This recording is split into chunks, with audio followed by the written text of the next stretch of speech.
Ito naman ay kantang Air Supply, no? Ay isa to sa mga favorite songs ko sa Air Supply. Pero medyo komplikado. Actually, 3 chords din ito.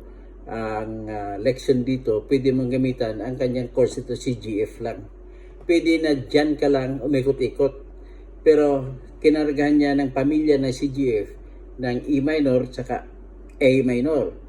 So yan, at saka kuminsan may transition sa A7 na kung bubukas ka sa panibagong kwan, ta-transit ka sa panibagong chord, ay ginagamit yung mga 7 chords, no? Okay, so ito pakinggan nyo ha.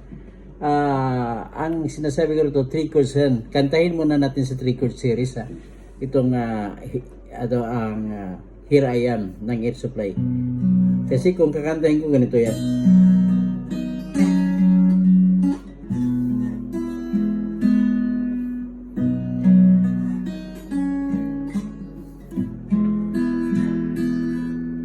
Here I am, see, playing with those memories again.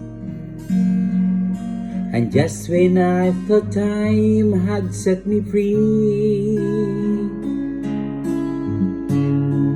those thoughts of you keep taunting me, holding you. A feeling I never outgrew, though it's in every part of me has tried. Only you can fill that space inside,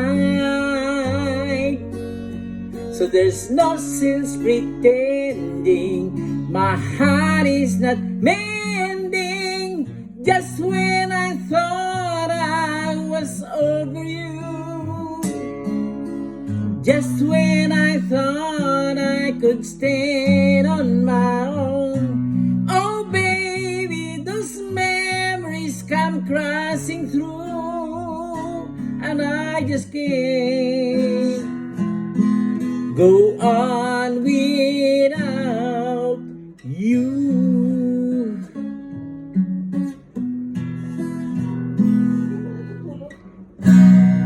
So ngayon, pinakita ko sa inyo ang pagkanta. So this is a guitar lesson with Toto Kausing. So ito, ginamitan ko ng family of chords ng C, G, F na may kasamang A minor, E minor, saka A7. Ha? Kasama yung D minor dyan. Subukan natin kantahin siya ngayon sa kanta na 3 chords lamang. Ha? Here I am. Silang yan lang ha? Playing with those memories again. Si pa rin ulit ha? And just when I thought time had set me free. F na. Pangalawang chords. Those thoughts of you keep taunting me. O pangatlong chords, G. Holding you. Isang chord na naman, C. A feeling I never outgrew. C pa rin. Kahit na mayroong mga minor, silang ginamit ko. Though it's an every part of me has tried. Diretso na po sa F. Only you can fill that space inside, so there's no sense pretending my heart is not mending. Just when I thought I was over you. F2.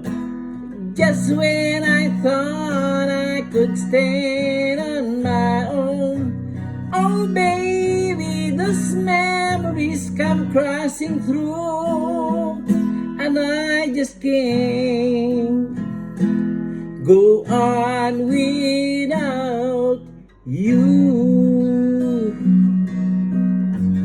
Yan, nakita niya, kakaiba. 3 chords ang ginamit ko sa pangalawang kanta ko.